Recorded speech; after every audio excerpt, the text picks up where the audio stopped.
ਖੁਸ਼ਵੰਤ ਸਿੰਘ ਦਾ ਨਾਂ ਸੰਸਾਰ ਦੇ ਕਹਿੰਦੇ ਕਹਾਉਂਦੇ ਲੇਖਕਾਂ ਅਤੇ ਪੱਤਰਕਾਰਾਂ ਵਿੱਚ ਆਉਂਦਾ ਹੈ। ਪੇਸ਼ ਹੈ ਸਾਹਿਤ ਅਕਾਦਮੀ ਇਨਾਮ ਜੇਤੂ ਅਤੇ ਪੰਜਾਬੀ ਦੇ ਪ੍ਰਸਿੱਧ ਕਥਾਕਾਰ ਸਰਦਾਰ ਗੁਲਜ਼ਾਰ ਸਿੰਘ ਸੰਧੂ ਹੋਰਾਂ ਦਾ ਲੇਖ ਪਾਕਿਸਤਾਨ ਮੇਲ ਦਾ ਆਖਰੀ ਅਸਵਾਰ, ਜੋ ਉਹਨਾਂ ਨੇ ਖੁਸ਼ਵੰਤ ਸਿੰਘ ਦੀ ਜ਼ਿੰਦਗੀ ਅਤੇ ਰਚਨਾਵਾਂ ਨਾਲ ਜੁੜੀਆਂ ਕੁਝ ਯਾਦਾਂ ਨੂੰ ਸਮੇਟ ਕੇ ਲਿਖਿਆ ਹੈ। ਪਾਕਿਸਤਾਨ ਮੇਲ ਅੰਗਰੇਜ਼ੀ ਨਾਵਲ ਟ੍ਰੇਨ ਟੂ ਪਾਕਿਸਤਾਨ ਦਾ ਪੰਜਾਬੀ ਅਨੁਵਾਦ ਹੈ, ਮੇਰਾ ਕੀਤਾ ਹੋਇਆ। ਇਸ ਦਾ ਮੂਲ ਲੇਖਕ ਖੁਸ਼ਵੰਤ ਸਿੰਘ ਸੀ। ਸਰਗੋਦਾ ਪਾਕਿਸਤਾਨ ਜ਼ਿਲ੍ਹੇ ਦੇ ਰੇਤਿਆਂ ਵਿੱਚ ਪੈਂਦੇ ਨਿੱਕੇ ਜਿਹੇ ਪਿੰਡ ਹਡਾਲੀ ਦਾ ਜੰਮਪਲ। ਉਦੋਂ ਇਸ ਪਿੰਡ ਦੀ ਵਸੋਂ ਸਿਰਫ 1200 ਸੀ। ਗਿਣਵੇਂ ਹਿੰਦੂ ਸਿੱਖ ਪਰਿਵਾਰਾਂ ਨੂੰ ਛੱਡ ਕੇ ਸਾਰੇ ਮੁਸਲਮਾਨ ਹੀ ਸਨ, ਬਲੋਚੀ ਕੱਦ ਕਾਠ ਦੇ ਮਾਲਕ। ਪਿੰਡ ਤੋਂ 30-35 ਮੀਲ ਦੀ ਦੂਰੀ 'ਤੇ ਖਿਉੜਾ ਨਾਂ ਦਾ ਪਹਾੜ ਸੀ, ਖਾਣ ਵਾਲੇ ਨਮਕ ਦਾ ਖਜ਼ਾਨਾ। ਹਡਾਲੀ ਦੇ ਬਹੁਤੇ ਲੋਕ ਊਠ ਰੱਖਦੇ ਸਨ। ਉਹ ਇਸ ਖੇਤਰ ਦਾ ਨਮਕ ਤੇ ਖਜੂਰਾਂ ਊਠਾਂ 'ਤੇ ਲੱਦ ਕੇ ਲਾਹੌਰ, ਅੰਮ੍ਰਿਤਸਰ ਤੱਕ ਲੈ ਕੇ ਜਾਂਦੇ। ਇਹੀ ਉਹਨਾਂ ਦਾ ਧੰਦਾ ਸੀ। ਖੁਸ਼ਵੰਤ ਸਿੰਘ ਦੇ ਦਾਦੇ ਪੜਦਾਦੇ ਵੀ ਇਹੀ ਕੰਮ ਕਰਦੇ ਸਨ। ਖੁਸ਼ਵੰਤ ਸਿੰਘ ਦੇ ਜਨਮ ਸਮੇਂ ਉਸ ਦੇ ਦਾਦਾ ਸੁਜਾਨ ਸਿੰਘ ਨੇ ਨਵੀਂ ਦਿੱਲੀ ਵਿੱਚ ਇਮਾਰਤੀ ਕੰਮ ਦਾ ਠੇਕਾ ਲੈਣਾ ਸ਼ੁਰੂ ਕਰ ਦਿੱਤਾ ਸੀ। 2 ਫਰਵਰੀ 1915 ਨੂੰ ਉਸ ਦੇ ਜਨਮ ਸਮੇਂ ਉਹ ਦੋਵੇਂ ਹਡਾਲੀ ਤੋਂ ਬਹੁਤ ਦੂਰ ਦਿੱਲੀ ਸਨ। ਕਈ ਮਹੀਨੇ ਤੱਕ ਉਸ ਨੂੰ ਵੇਖਣ ਵੀ ਨਹੀਂ ਆਏ। ਕੁਝ ਇਸ ਕਾਰਨ ਵੀ ਕਿ ਉਹ ਆਪਣੇ ਪਿਤਾ ਦਾ ਦੂਜਾ ਲੜਕਾ ਸੀ। ਪਿਤਾ ਦਾ ਨਾਂ ਸੋਭਾ ਸਿੰਘ ਸੀ। ਉਹ ਦਿੱਲੀ ਤੋਂ ਆਇਆ ਵੀ ਤਾਂ ਖੁਸ਼ਵੰਤ ਦੀ ਮਾਂ ਅਤੇ ਉਸ ਤੋਂ ਵੱਡੇ ਭਰਾ ਨੂੰ ਦਿੱਲੀ ਲਿਜਾਣ ਵਾਸਤੇ। ਖੁਸ਼ਵੰਤ ਨੂੰ ਉਸ ਦੀ ਦਾਦੀ ਨੇ ਪਾਲਿਆ ਤੇ ਪਿੰਡ ਦੀ ਧਰਮਸ਼ਾਲਾ ਵਿੱਚ ਭਾਈ ਹਰੀ ਸਿੰਘ ਕੋਲੋਂ ਪੜ੍ਹਾਇਆ। ਦਾਦੀ ਨਿੱਕੇ ਬਾਲਕ ਨੂੰ ਖੁਦ ਧਰਮਸ਼ਾਲਾ ਛੱਡ ਕੇ ਆਉਂਦੀ ਤੇ ਖੁਦ ਹੀ ਲੈ ਕੇ ਆਉਂਦੀ। ਉਹ ਜਾਂਦੇ ਆਉਂਦੇ ਸਮੇਂ ਰਾਤ ਦੀ ਬਚੀ ਹੋਈ ਰੋਟੀ ਵੀ ਚੁੱਕ ਲੈਂਦੀ। ਇਸ ਰੋਟੀ ਦੇ ਟੁਕੜੇ ਕਰਕੇ ਦਾਦੀ ਪੋਤਾ ਰਸਤੇ ਦੇ ਕੁੱਤਿਆਂ ਨੂੰ ਪਾਉਂਦੇ ਜਾਂਦੇ। ਦਾਦੀ ਨੂੰ ਉੱਡਣੇ ਪੰਛੀਆਂ ਨਾਲ ਵੀ ਪਿਆਰ ਸੀ। ਉਹਨਾਂ ਵਾਸਤੇ ਘਰ ਦੀ ਛੱਤ ਉੱਤੇ ਦਾਣੇ ਖਿਲਾਰਨਾ ਵੀ ਦਾਦੀ ਪੋਤੇ ਦਾ ਨਿਤਨੇਮ ਸੀ। ਕੱਚੀ ਮਿੱਟੀ ਦੇ ਘਰਾਂ ਵਿੱਚ ਜਨਮੇ ਤੇ ਰੇਤਿਆਂ ਵਿੱਚ ਖੇਡੇ ਖੁਸ਼ਵੰਤ ਸਿੰਘ ਨੇ ਇੰਗਲੈਂਡ ਜਾ ਕੇ ਵਕੀਲੀ ਵਿੱਦਿਆ ਪ੍ਰਾਪਤ ਕੀਤੀ ਅਤੇ ਦੇਸ਼ ਵੰਡ ਤੋਂ ਪਹਿਲਾਂ 1 ਦਹਾਕਾ ਲਾਹੌਰ ਦੀ ਕਚਹਿਰੀ ਵਿੱਚ ਵਕਾਲਤ ਵੀ ਕੀਤੀ। ਪਰ ਉਸ ਦਾ ਮਨ ਵਕੀਲ ਨਾਲੋਂ ਲੇਖਕ ਬਣਨ ਦਾ ਸੀ। ਦੇਸ਼ ਵੰਡ ਤੋਂ ਪਿੱਛੋਂ ਉਸਨੇ ਭਾਰਤ ਸਰਕਾਰ ਲਈ ਆਕਾਸ਼ਵਾਣੀ ਤੇ ਯੋਜਨਾ ਕਮਿਸ਼ਨ ਦੇ ਰਸਾਲੇ ਵਿੱਚ ਵੀ ਕੰਮ ਕੀਤਾ ਅਤੇ ਫਿਰ ਗੈਰ ਸਰਕਾਰੀ illustrated weekly, national herald, Hindustan times ਤੇ ਨਿਊ ਦਿੱਲੀ ਵਿੱਚ ਸਮਾਚਾਰ ਪੱਤਰਾਂ ਤੇ ਰਸਾਲਿਆਂ ਦਾ ਸੰਪਾਦਕ ਰਿਹਾ। ਇਸ ਦੇ ਨਾਲ ਹੀ ਉਸਨੇ 5 ਨਾਵਲ, ਵਾਰਤਕ ਦੀਆਂ 8 ਪੁਸਤਕਾਂ ਤੇ ਅਨੇਕਾਂ ਕਹਾਣੀਆਂ ਅੰਗਰੇਜ਼ੀ ਵਿੱਚ ਲਿਖੀਆਂ, ਜਿਨ੍ਹਾਂ ਵਿੱਚੋਂ 2 ਨਾਵਲ ਪਾਕਿਸਤਾਨ ਮੇਲ ਤੇ ਰੰਨਾ ਵਿੱਚ ਧੰਨਾ ਨਾਂ ਹੇਠ ਪੰਜਾਬੀ ਭਾਸ਼ਾ ਵਿੱਚ ਵੀ ਛਪੇ। ਇਸ ਤੋਂ ਪਹਿਲਾਂ ਉਸ ਦੀ ਸਭ ਤੋਂ ਪਹਿਲੀ ਕਹਾਣੀਆਂ ਦੀ ਪੁਸਤਕ ਵੀ ਪੰਜਾਬੀ ਵਿੱਚ ਅਨੁਵਾਦ ਹੋ ਕੇ ਨਾਂ ਵਿੱਚ ਕੀ ਪਿਆ ਏ ਨਾਮ ਹੇਠ ਛਪੀ। ਹੁਣ ਤਾਂ ਉਸ ਦੀ ਸਵੈ ਜੀਵਨੀ ਮੌਜ ਮੇਲਾ ਵੀ ਪੰਜਾਬੀ ਵਿੱਚ ਛਪ ਚੁੱਕੀ ਹੈ। ਉਸ ਦੀ ਇਸ ਰਚਨਾਕਾਰੀ ਨੇ ਉਸ ਦੀ ਗੁੱਡੀ ਆਕਾਸ਼ ਤੱਕ ਚੜ੍ਹਾਈ। ਪਰ ਜਿਸ ਰਚਨਾ ਲਈ ਉਸ ਨੂੰ ਸਭ ਤੋਂ ਵੱਧ ਯਾਦ ਕੀਤਾ ਜਾਵੇਗਾ, ਉਹ 2 ਜਿਲਦਾਂ ਵਿੱਚ ਛਪੀ ਹਿਸਟਰੀ ਆਫ ਦ ਸਿੱਖਸ ਹੈ। ਇਹ ਵੀ ਪੰਜਾਬੀ ਵਿੱਚ ਸਿੱਖ ਹਿਸਟਰੀ ਨਾਂ ਥੱਲੇ ਛਪੀ ਹੋਈ ਮਿਲਦੀ ਹੈ।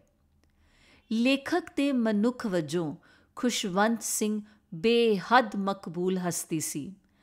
ਭਾਰਤ ਦੀ ਸ਼ਾਇਦ ਹੀ ਕੋਈ ਅਖਬਾਰ ਤੇ ਰਸਾਲਾ ਹੋਵੇ ਜਿਸ ਨੇ ਉਸ ਦੇ ਚਲਾਣੇ ਤੋਂ ਪਿੱਛੋਂ ਸ਼ਰਧਾਂਜਲੀ ਲੇਖ ਨਾ ਛਾਪੇ ਹੋਣ। ਲਿਖਣ ਵਾਲੇ ਕਸ਼ਮੀਰ ਤੋਂ ਕੰਨਿਆ ਕੁਮਾਰੀ ਤੱਕ ਦੇ ਵਸਨੀਕ ਹਨ। ਭਾਰਤ ਦੇ ਉੱਤਰ, ਦੱਖਣ, ਪੂਰਬ ਤੇ ਪੱਛਮ ਤੱਕ ਫੈਲੇ ਹੋਏ। ਖੁਸ਼ਵੰਤ ਸਿੰਘ ਦੀਆਂ ਇਨ੍ਹਾਂ ਪ੍ਰਾਪਤੀਆਂ ਸਦਕਾ ਉਸ ਨੂੰ ਭਾਰਤ ਸਰਕਾਰ ਨੇ ਪਦਮ ਭੂਸ਼ਣ ਹੀ ਨਹੀਂ, ਪਦਮ ਵਿਭੂਸ਼ਣ ਦਾ ਸਨਮਾਨ ਵੀ ਦਿੱਤਾ ਅਤੇ ਕਿੰਗਸ ਕਾਲਜ ਲੰਡਨ ਨੇ ਆਪਣੇ ਇਸ ਵਿਦਿਆਰਥੀ ਨੂੰ ਉਸ ਦੇ ਸੁਜਾਨ ਸਿੰਘ ਪਾਰਕ ਵਾਲੇ ਨਿਵਾਸ ਅਸਥਾਨ 'ਤੇ ਆ ਕੇ ਫੈਲੋਸ਼ਿਪ ਦਿੱਤੀ। ਉਰਦੂ ਭਾਸ਼ਾ ਨਾਲ ਉਸ ਦਾ ਇੰਨਾ ਮੋਹ ਸੀ ਕਿ ਉਹ ਹਰ ਮਹਿਫਿਲ ਵਿੱਚ ਉਰਦੂ ਦੇ ਬਹੁਤ ਢੁਕਵੇਂ ਸ਼ੇਅਰ ਸੁਣਾਉਂਦਾ ਸੀ। ਉਸਨੇ ਇਲਾਮਾ ਇਕਬਾਲ ਤੇ ਮਿਰਜ਼ਾ ਗਾਲਿਬ ਦੀ ਸ਼ਾਇਰੀ ਹੀ ਨਹੀਂ, ਰਾਜਿੰਦਰ ਸਿੰਘ ਬੇਦੀ ਦਾ ਨਾਵਲ ਇੱਕ ਚਾਦਰ ਅੱਧੋ ਰਾਣੀ ਵੀ ਅੰਗਰੇਜ਼ੀ ਵਿੱਚ ਉਲਥਾ ਕਰਕੇ ਛਪਵਾਇਆ। ਭਾਵੇਂ ਉਸਨੇ ਪੰਜਾਬੀ ਵਿੱਚ ਕੁਝ ਵੀ ਨਹੀਂ ਲਿਖਿਆ, ਪਰ ਉਸਨੂੰ ਇਸ ਭਾਸ਼ਾ ਦੀ ਇੰਨੀ ਸਮਝ ਸੀ ਕਿ ਉਸਨੇ ਜਪਜੀ ਸਾਹਿਬ ਤੋਂ ਲੈ ਕੇ ਅੰਮ੍ਰਿਤਾ ਪ੍ਰੀਤਮ ਦੇ ਨਾਵਲ ਪਿੰਜਰ ਦਾ ਅੰਗਰੇਜ਼ੀ ਵਿੱਚ ਅਨੁਵਾਦ ਕੀਤਾ ਅਤੇ ਉਸ ਲਈ ਪ੍ਰਕਾਸ਼ਕ ਵੀ ਲੱਭੇ। ਇਹੋ ਕਾਰਨ ਹੈ ਕਿ ਉਸਦੇ ਜੀਵਨ ਦੇ ਅੰਤਲੇ ਸਮਿਆਂ ਵਿੱਚ ਨਵੀਂ ਦਿੱਲੀ ਦੀ ਸਿਰਮੌਰ ਸੰਸਥਾ ਪੰਜਾਬੀ ਸਾਹਿਤ ਸਭਾ ਨੇ ਉਸਦਾ ਘਰ ਜਾ ਕੇ ਸਨਮਾਨ ਕੀਤਾ, ਜਿਸ ਦੀ ਰਕਮ ਤਾਂ ਭਾਵੇਂ 50,000 ਹੀ ਸੀ, ਪਰ ਉਸਨੇ ਇਹ ਰਕਮ ਬੜੇ ਮਾਣ ਨਾਲ ਪ੍ਰਾਪਤ ਅਤੇ ਆਪਣੇ ਮਨ ਭਾਉਂਦੇ ਪਰਬਤੀ ਟਿਕਾਣੇ ਕਸੌਲੀ ਵਿੱਚ ਬੂਟੇ ਲਾਉਣ ਲਈ Khushwant Singh foundation of India ਨੂੰ ਸੌਂਪ ਦਿੱਤੀ। ਉਸਦੇ ਸੁਭਾਅ ਦੀ ਸ਼ਰਧਾਹੀਣਤਾ ਅਤੇ ਖਚਰੀ ਮਸਕਰੀ ਬਹੁਤ ਮਸ਼ਹੂਰ ਹੈ। ਇਸ ਦੇ ਨਮੂਨੇ ਵਜੋਂ ਮੈਂ ਦੋ ਹੀ ਗੱਲਾਂ ਲਿਖਦਾ ਹਾਂ।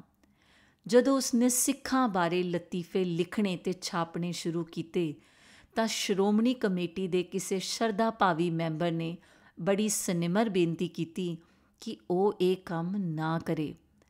ਖੁਸ਼ਵੰਤ ਸਿੰਘ ਨੇ ਉਸਦੀ ਅਰਜ਼ੋਈ ਦਾ ਹਵਾਲਾ ਦੇ ਕੇ ਇੱਕ ਲਾਈਨ ਦਾ ਉੱਤਰ ਲਿਖਿਆ, ਗੋ ਟੂ ਹੈਲ, ਭਾਵ ਟੱਠੇ ਖੂਹ ਵਿੱਚ ਪੈ। ਜਦੋਂ ਫਿਲਮੀ ਅਭਿਨੇਤਰੀ ਨਰਗਿਸ ਨੇ ਉਸਦੇ ਕਸੌਲੀ ਵਾਲੇ ਘਰ ਰਹਿਣ ਦੀ ਮੰਗ ਪਾਈ ਤਾਂ ਉਸਨੇ ਉੱਤਰ ਦਿੱਤਾ ਕਿ ਉਹ ਜੀ ਸਦਕੇ ਰਹਿ ਸਕਦੀ ਹੈ, ਬਸ਼ਰਤੇ ਉਹ ਇਸ ਗੱਲ ਦਾ ਗੁੱਸਾ ਨਾ ਕਰੇ ਜੇ ਖੁਸ਼ਵੰਤ ਆਪਣੇ ਜਾਣਕਾਰਾਂ ਨੂੰ ਇਹ ਦੱਸੇ ਕਿ ਨਰਗਿਸ ਵੀ ਉਸਦੇ ਬਿਸਤਰੇ ਵਿੱਚ ਸੌਂ ਚੁੱਕੀ ਹੈ। ਖੁਸ਼ਵੰਤ ਮਜ਼ਾਕ ਉਡਾਉਂਦਿਆਂ ਅੱਗਾ ਪਿੱਛਾ ਨਹੀਂ ਸੀ ਦੇਖਦਾ। ਉਸਨੇ ਆਪਣੇ ਦੇਸ਼ ਵਾਸੀਆਂ ਨੂੰ ਆਪਣੀ ਖਿੱਲੀ ਆਪ ਉਡਾਉਣ ਦੀ ਜਾਚ ਸਿਖਾਈ। ਹੁਸੀਨ ਔਰਤਾਂ ਦੀ ਸੰਗਤ ਤੇ ਉਰਦੂ ਦੇ ਖੂਬਸੂਰਤ ਸ਼ੇਅਰਾਂ ਦਾ ਇਹ ਮੱਧਾ ਔਰਤਾਂ ਦਾ ਪਰਦਾ ਹਟਾ ਕੇ ਉਹਨਾਂ ਦੇ ਜਿਸਮਾਂ ਨੂੰ ਵੇਖਣ ਦਾ ਆਦੀ ਸੀ। ਆਪਣੀ ਸਵੈ ਜੀਵਨੀ ਵਿੱਚ ਉਹ ਹਡਾਲੀ ਪਿੰਡ ਦੀਆਂ ਲੰਮੀਆਂ ਲੰਜੀਆਂ ਮੁਸਲਿਮ ਔਰਤਾਂ ਨੂੰ ਆਪਣੇ ਸਿਰਾਂ ਉੱਤੇ ਦੋ ਦੋ ਘੜੇ ਚੁੱਕੀ ਜਾਂਦਿਆਂ ਦਿਖਾਉਂਦਾ ਹੈ ਤਾਂ ਇਹ ਦੱਸਣਾ ਨਹੀਂ ਭੁੱਲਦਾ ਕਿ ਉਹਨਾਂ ਘੜਿਆਂ ਵਿੱਚੋਂ ਉਛਲ ਕੇ ਜਿਹੜਾ ਪਾਣੀ ਉਹਨਾਂ ਦੇ ਜਿਸਮਾਂ ਉੱਤੇ ਪੈਂਦਾ ਸੀ ਉਹ ਉਹਨਾਂ ਨੂੰ ਕਿੰਨਾ ਮਨਮੋਹਣਾ ਬਣਾਉਂਦਾ ਸੀ। ਉਸ ਨੂੰ ਨੇੜਿਓਂ ਜਾਣਨ ਵਾਲੇ ਜਾਣਦੇ ਹਨ ਕਿ ਉਹ ਆਪਣੀ ਡਾਇਰੀ ਵਿੱਚ ਇੱਕ ਪੋਸਟਕਾਰਡ ਸਾਂਭ ਕੇ ਰੱਖਦਾ ਸੀ, ਜਿਸ ਦੇ ਪਤੇ ਵਾਲੇ ਖਾਨੇ ਵਿੱਚ ਸਿਰਫ 4 ਸ਼ਬਦ ਸਨ, ਖੁਸ਼ਵੰਤ ਸਿੰਘ, ਬਾਸਟਰਡ, ਇੰਡੀਆ। ਤੇ ਇਹ ਕਾਰਡ ਸਹਿਜੇ ਹੀ ਉਸਦੇ ਸੁਜਾਨ ਸਿੰਘ ਪਾਰਕ ਵਾਲੇ ਘਰ ਪਹੁੰਚ ਗਿਆ ਸੀ। ਉਸਨੇ ਇਹ ਕਾਰਡ ਮੈਨੂੰ ਵੀ ਦਿਖਾਇਆ ਸੀ, ਪਰ ਮੈਂ ਉਸਨੂੰ ਇਹ ਕਹਿਣ ਦਾ ਹੌਸਲਾ ਨਹੀਂ ਕਰ ਸਕਿਆ ਕਿ ਇਸ ਦੇ ਲਿਖਣ ਵਾਲਾ ਉਹ ਖੁਦ ਹੀ ਹੋ ਸਕਦਾ ਸੀ। ਇਸ ਤੋਂ ਪਹਿਲਾਂ ਕਿ ਮੈਂ ਤੁਹਾਨੂੰ ਇੱਕ ਵਾਰ ਫਿਰ ਖੁਸ਼ਵੰਤ ਸਿੰਘ ਦੀ ਜਨਮ ਭੂਮੀ ਹਡਾਲੀ ਪਾਕਿਸਤਾਨ ਲੈ ਜਾਵਾਂ, ਮੈਂ ਦੱਸਣਾ ਚਾਹਾਂਗਾ ਕਿ ਉਸ ਦੀ ਮੌਤ ਦੀ ਖਬਰ ਸੁਣ ਕੇ ਤਤਕਾਲੀ ਪ੍ਰਧਾਨ ਮੰਤਰੀ ਮਨਮੋਹਨ ਸਿੰਘ ਤੇ ਕਾਂਗਰਸ ਪ੍ਰਧਾਨ ਸੋਨੀਆ ਗਾਂਧੀ ਉਸ ਦੇ ਘਰ ਪਹੁੰਚ ਗਏ ਸਨ। ਸ਼ਰਧਾਂਜਲੀ ਸੰਦੇਸ਼ ਭੇਜਣ ਵਾਲਿਆਂ ਵਿੱਚ ਰਾਸ਼ਟਰਪਤੀ ਪ੍ਰਣਬ ਮੁਖਰਜੀ ਹੀ ਨਹੀਂ, ਭਾਜਪਾ ਨੇਤਾ LK ਅਡਵਾਨੀ ਵੀ ਸੀ। ਅਡਵਾਨੀ ਦੇ ਸ਼ਬਦ ਨੋਟ ਕਰਨ ਵਾਲੇ ਹਨ। ਜ਼ਿੰਦਗੀ ਵਿੱਚ ਉਸ ਨੂੰ ਖੁਸ਼ਵੰਤ ਸਿੰਘ ਜਿਹਾ ਹੋਰ ਕੋਈ ਵੀ ਨਹੀਂ ਮਿਲਿਆ। ਇੱਕ ਉਰਦੂ ਅਖਬਾਰ ਨੇ ਉਰਦੂ ਅਦੀਬ ਮੁਜਤਬਾ ਹੁਸੈਨ ਦੇ 30 ਸਾਲ ਪਹਿਲਾਂ ਦੇ ਲਿਖੇ ਇੱਕ ਲੇਖ ਦੇ ਹਵਾਲੇ ਨਾਲ ਇਹ ਲੇਖ ਛਾਪਿਆ ਸੀ। अंग्रेज़ी का माया नाज अदीब, हिंदुस्तान की गंगा यमुना तहज़ीब का आलम बरदार, उर्दू का पुजारी, इकबाल का आशिक, गालिब का मुरीद, अक़लियतों और ख़ास कर मुसलमानों का खैर खवा, किरदार और गुफ्तार का गाजी शब्द वर्तन पिछों मुजतबा हुसैन वल्लों ਇਹ भी लिखिया खुल के छापिया। मैं अपनी ज़िंदगी में सैकड़े अदीबों, दानिश्वरों, फ़नकारों से मिल चुका हूँ, मगर खुशवंत सिंह की सिफत ये है कि वो सबसे मुख्तलिफ है। उसके लिखने का असलूब मुख्तलिफ, सोचने का अंदाज मुख्तलिफ, ज़िंदगी को देखने, समझने और परखने का नज़रिया मुख्तलिफ, और शख्सियत का यही अनोखापन खुशवंत सिंह को खुशवंत सिंह बनाता है। मैं खुशवंत सिंह ਦੇ ਸੰਪਰਕ ਵਿੱਚ ਪੂਰੇ 6 ਦਹਾਕੇ ਰਿਹਾ ਹਾਂ। 1956 ਵਿੱਚ ਉਸ ਦੇ ਯੋਜਨਾ ਦਾ ਸੰਪਾਦਕ ਬਣਨ ਤੋਂ ਲੈ ਕੇ 2013 ਵਿੱਚ ਮੇਰੇ ਹੱਥੋਂ ਪੰਜਾਬੀ ਸਾਹਿਤ ਸਭਾ ਨਵੀਂ ਦਿੱਲੀ ਦਾ ਸਨਮਾਨ ਲੈਣ ਤੱਕ ਉਸ ਦੇ ਦੇਖਣ ਪਰਖਣ, ਪੜ੍ਹਨ ਲਿਖਣ ਤੇ ਸਦਾ ਸੁੱਚੇ ਮਨ ਦਾ ਕੋਈ ਜਵਾਬ ਨਹੀਂ ਸੀ। ਜਦੋਂ ਮੈਂ 1958 ਵਿੱਚ ਉਸ ਦੇ ਨਾਵਲ ਟ੍ਰੇਨ ਟੂ ਪਾਕਿਸਤਾਨ ਦਾ ਨਵਯੁਗ ਪ੍ਰਕਾਸ਼ਨ ਦੀ ਪਾਕਿਟ ਲੜੀ ਲਈ ਸੰਖੇਪ ਅਨੁਵਾਦ ਕੀਤਾ ਤਾਂ ਮੇਰਾ ਅਨੁਵਾਦ ਪੜ੍ਹ ਕੇ ਉਸ ਕਿਹਾ ਕਿ ਮੈਂ ਉਸ ਨੂੰ ਨਾਵਲ ਵਿੱਚੋਂ ਉੱਕਾ ਹੀ ਕੱਢ ਦਿੱਤਾ ਹੈ। ਉਸ ਦਾ ਇਸ਼ਾਰਾ ਨਾਵਲ ਦੇ ਇੱਕ ਪਾਤਰ ਇਕਬਾਲ ਸਿੰਘ ਵੱਲ ਸੀ, ਜੋ ਨਾਵਲ ਦੀ ਹਰ ਘਟਨਾ ਨੂੰ ਫਿਲਾਸਫਰ ਦੀ ਅੱਖ ਨਾਲ ਵੇਖਦਾ ਸੀ। ਇਹ ਸੁਣਦੇ ਸਾਰ ਮੇਰੇ ਪੈਰਾਂ ਥੱਲਿਓਂ ਧਰਤੀ ਨਿਕਲ ਗਈ। ਮੈਨੂੰ ਘਾਬਰਿਆ ਤੱਕ ਉਹ ਤੁਰੰਤ ਬੋਲਿਆ, ਪਰ ਤੇਰਾ ਅਨੁਵਾਦ ਪੜ੍ਹਨ ਤੋਂ ਪਿੱਛੋਂ ਮੈਨੂੰ ਯਕੀਨ ਹੋ ਗਿਆ ਕਿ ਨਾਵਲ ਨੂੰ ਇਕਬਾਲ ਦੇ ਫਲਸਫੇ ਦੀ ਲੋੜ ਹੀ ਨਹੀਂ ਸੀ। ਉਸਨੇ ਇਹ ਗੱਲ ਕਿੱਥੋਂ ਤੱਕ ਅੰਦਰਲੇ ਮਨੋਂ ਆਖੀ, ਇਹ ਤਾਂ ਮੈਂ ਨਹੀਂ ਜਾਣਦਾ, ਪਰ ਉਸਦੇ ਇਸ ਵਾਕ ਨੇ ਮੈਨੂੰ ਆਪਣੇ ਹਾਣ ਦਾ ਬਣਾ ਲਿਆ ਸੀ। ਉਹ ਪੂਰੇ 60 ਸਾਲ ਮੇਰੇ ਨਾਲ ਹਾਣੀਆਂ ਵਾਂਗ ਵਿਚਰਦਾ ਰਿਹਾ। ਇਹ ਗੱਲ ਉਸਦੇ ਪਰਿਵਾਰ ਨੂੰ ਵੀ ਪਤਾ ਹੈ। ਮੈਂ ਆਪਣੀ ਗੱਲ ਫ਼ਕੀਰ ਸੈਯਦ ਐਜਾਜ਼ੁਦੀਨ ਦੇ ਹਵਾਲੇ ਨਾਲ ਸਮਾਪਤ ਕਰਦਾ ਹਾਂ। ਉਹ ਖੁਸ਼ਵੰਤ ਸਿੰਘ ਨੂੰ ਮਹਾਰਾਜਾ ਰਣਜੀਤ ਸਿੰਘ ਨਾਲ ਕੰਮ ਕਰਨ ਵਾਲੇ ਆਪਣੇ ਵਡੇਰਿਆਂ ਬਾਰੇ ਲਿਖੀ ਪੁਸਤਕ ਦੇਣ ਗਿਆ ਸੀ। ਖੁਸ਼ਵੰਤ ਸਿੰਘ ਦੀ ਮੰਗ ਉੱਤੇ ਉਸਨੇ ਇਸ ਪੁਸਤਕ ਉੱਤੇ ਭੇਟਾ ਦੇ ਜੋ ਸ਼ਬਦ ਲਿਖੇ, ਉਹਨਾਂ ਦੀ ਮਿਤੀ 4 ਮਾਰਚ 2014 ਹੈ। ਖੁਸ਼ਵੰਤ ਸਿੰਘ ਦੇ ਅਕਾਲ ਚਲਾਣੇ ਸਮੇਂ ਇਹ ਪੁਸਤਕ ਉਸਦੇ ਸਿਰਹਾਣੇ ਪਈ ਸੀ। ਐਜਾਜ਼ੁਦੀਨ ਅਨੁਸਾਰ ਪੁਸਤਕ ਪ੍ਰਵਾਨ ਕਰਦੇ ਸਮੇਂ ਉਸਨੇ ਕਿਹਾ ਸੀ, ਮੈਂ ਹੁਣ 99 ਸਾਲ ਦਾ ਹੋ ਗਿਆ ਹਾਂ। ਜਦੋਂ ਇਸ ਦੇ ਉੱਤਰ ਵਿੱਚ ਐਜਾਜ਼ੁਦੀਨ ਨੇ ਮੇਰੀ ਉਮਰ ਵੀ ਤੁਹਾਨੂੰ ਲੱਗੇ ਕਿਹਾ ਤਾਂ ਖੁਸ਼ਵੰਤ ਦੀ ਟਿੱਪਣੀ ਵੀ ਇੱਕ ਲਾਈਨ ਦੀ ਸੀ, ਪਰ ਮੈਂ ਚਾਹੁੰਦਾ ਹਾਂ ਕਿ ਤੁਸੀਂ ਵੀ ਓਨੇ ਵਰੇ ਜੀਓ ਜਿੰਨੇ ਮੈਂ ਜੀਵਿਆ ਹਾਂ। ਉਸ ਮੀਟਿੰਗ ਵਿੱਚ ਜੋ ਖਾਸ ਗੱਲ ਉਸਨੇ ਆਪਣੇ ਪਾਕਿਸਤਾਨ ਤੋਂ ਆਏ ਪ੍ਰਾਹੁਣੇ ਨੂੰ ਕਹੀ, ਉਹ ਇਹ ਸੀ ਕਿ ਉਸ ਦਾ ਹਡਾਲੀ ਦੇਖਣ ਨੂੰ ਜੀ ਕਰਦਾ ਹੈ। ਪ੍ਰਾਹੁਣੇ ਨੇ ਤੁਰਨ ਲੱਗਿਆਂ ਉਸ ਦਾ ਹੱਥ ਚੁੰਮਿਆ। ਫ਼ਕੀਰ ਨੂੰ ਪਤਾ ਸੀ ਕਿ ਇਹ ਉਸ ਦੀ ਆਖਰੀ ਮਿਲਣੀ ਹੈ। ਤੁਰਦੇ ਸਮੇਂ ਉਸ ਨੂੰ 21 ਅਗਸਤ 1978 ਦਾ ਉਹ ਦਿਨ ਚੇਤੇ ਆਇਆ ਜਦੋਂ ਉਹ ਦੋਵੇਂ ਪਹਿਲੀ ਵਾਰ ਮਿਲੇ ਸਨ। ਫ਼ਕੀਰ ਐਜਾਜ਼ੁਦੀਨ ਨੇ ਖੁਸ਼ਵੰਤ ਦੇ ਚਲਾਣੇ ਦੀ ਖਬਰ ਸੁਣਦੇ ਸਾਰ ਪਰਿਵਾਰ ਨੂੰ ਕਿਹਾ ਕਿ ਉਹ ਉਸ ਦੀਆਂ ਅਸਥੀਆਂ ਦਾ ਕੁਝ ਭਾਗ ਉਹਦੇ ਲਈ ਬਚਾ ਕੇ ਰੱਖਣ। ਉਹ ਇਹਨਾਂ ਨੂੰ ਉਸਦੇ ਜਨਮ ਸਥਾਨ ਹਡਾਲੀ ਲਿਜਾਣਾ ਚਾਹੇਗਾ। ਇੰਝ ਹੀ ਹੋਇਆ। ਪਰਿਵਾਰ ਨੇ ਖੁਸ਼ਵੰਤ ਸਿੰਘ ਦੀਆਂ ਕੁਝ ਅਸਥੀਆਂ ਉਸਦੇ ਸੁਜਾਨ ਸਿੰਘ ਪਾਰਕ ਵਾਲੇ ਘਰ ਦੇ ਵਿਹੜੇ ਵਿਚਲੇ ਰੁੱਖ ਥੱਲੇ ਦੱਬ ਦਿੱਤੀਆਂ ਅਤੇ ਕੁਝ ਉਸਦੇ ਕਸੌਲੀ ਵਾਲੇ ਘਰ ਦੇ ਰੁੱਖ ਥੱਲੇ। ਉਸਦੇ ਅਕਾਲ ਚਲਾਣੇ ਤੋਂ 1 ਮਹੀਨਾ ਪਿੱਛੋਂ ਫ਼ਕੀਰ ਸੈਯਦ ਐਜਾਜ਼ੁਦੀਨ ਦਿੱਲੀ ਤੋਂ ਲਾਹੌਰ ਜਾਣ ਲਈ ਗੱਡੀ ਚੜ੍ਹਿਆ ਤਾਂ ਉਸ ਕੋਲ ਅਸਥੀਆਂ ਵਾਲੇ ਗੜਵੇ ਦੇ ਨਾਲ ਖੁਸ਼ਵੰਤ ਸਿੰਘ ਦੀ ਸਵੈ ਜੀਵਨੀ ਅਤੇ ਜਪਜੀ ਸਾਹਿਬ ਤੇ ਰਹਿਰਾਸ ਦਾ ਅੰਗਰੇਜ਼ੀ ਅਨੁਵਾਦ ਵੀ ਸੀ, ਜੋ ਖੁਸ਼ਵੰਤ ਸਿੰਘ ਦਾ ਕੀਤਾ ਹੋਇਆ ਸੀ।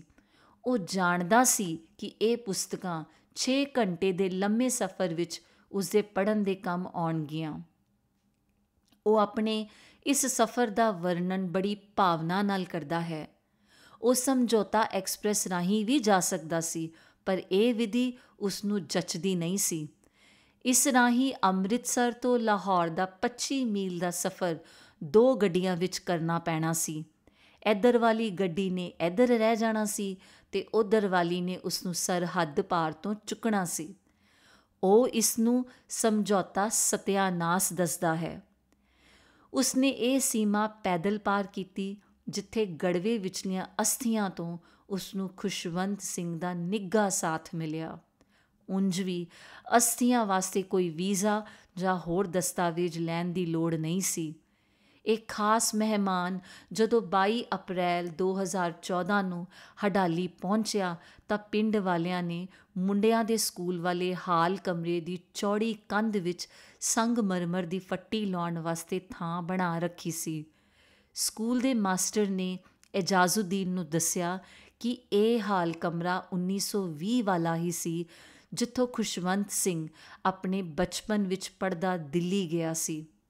ਮਾਸਟਰ ਨੇ ਇਹ ਵੀ ਦੱਸਿਆ ਕਿ ਜਦੋਂ 1980 ਵਿੱਚ ਖੁਸ਼ਵੰਤ ਸਿੰਘ ਪੂਰੇ 60 ਸਾਲ ਦੇਸ ਪਰਦੇਸ ਦੀ ਹਵਾ ਫੱਕਣ ਪਿੱਛੋਂ ਹਡਾਲੀ ਆਇਆ ਤਾਂ ਇਸ ਸਕੂਲ ਦੀ ਛੱਤ ਦੇ ਨੀਵੇਂ ਹੋਏ ਸ਼ਤੀਰਾਂ ਨੂੰ ਵੇਖ ਕੇ ਫਿਸ ਪਿਆ ਸੀ।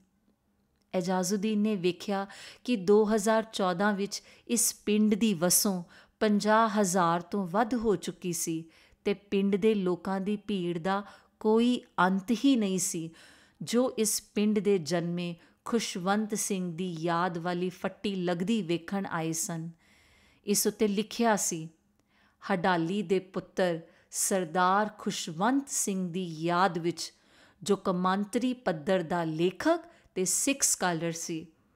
ਉਹ ਇਸ ਭੂਮੀ ਨੂੰ ਸਦਾ ਇਹਨਾਂ ਸ਼ਬਦਾਂ ਨਾਲ ਚੇਤੇ ਕਰਦਾ ਸੀ, ਮੇਰੀਆਂ ਜੜ੍ਹਾਂ ਇੱਥੇ ਹਨ ਜਿਨ੍ਹਾਂ ਨੂੰ ਮੈਂ ਉਦਰੇਵੇ ਦੇ ਹੰਝੂਆਂ ਨਾਲ ਸਿੰਜਦਾ ਆਇਆ ਹਾਂ।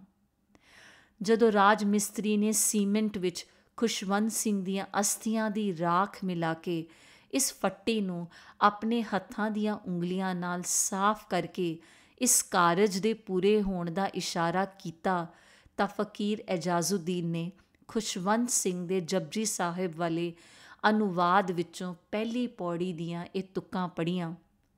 ਇੱਕ ਓਂਕਾਰ ਸਤਨਾਮ ਕਰਤਾ ਪੁਰਖ ਨਿਰਭਉ ਨਿਰਵੈਰ ਅਕਾਲ ਮੂਰਤ ਅਜੂਨੀ ਸੈਭੰ ਗੁਰ ਪ੍ਰਸਾਦ। ਇਸ ਦੇ ਨਾਲ ਹੀ ਉਸਨੇ ਅੰਤਲੇ ਸ਼ਲੋਕ ਦੇ ਇਹ ਸ਼ਬਦ ਵੀ ਪੜ੍ਹੇ, ਕਰਮੀ ਆਪੋ ਆਪਣੀ ਕੇ ਨੇੜੈ ਕੇ ਦੂਰ। ਫਕੀਰ ਸਾਹਿਬ ਨੇ ਆਪਣੀ ਸ਼ਰਧਾਂਜਲੀ ਵਿੱਚ ਖੁਸ਼ਵੰਤ ਸਿੰਘ ਦੀਆਂ ਅਸਥੀਆਂ ਸਮੇਤ ਵਾਹਗਾ ਪਾਰ ਕਰਨ ਵਾਲੇ ਸਫ਼ਰ ਨੂੰ ਟ੍ਰੇਨ ਟੂ ਪਾਕਿਸਤਾਨ ਦਾ ਨਾਂ ਦਿੱਤਾ ਸੀ। ਅਸਥੀਆਂ ਦੇ ਰੂਪ ਵਿੱਚ ਖੁਸ਼ਵੰਤ ਸਿੰਘ ਦਾ ਇਸ ਗੱਡੀ ਉੱਤੇ ਇਹ ਆਖਰੀ ਸਫ਼ਰ ਸੀ। ਸ਼ੁਕਰੀਆ।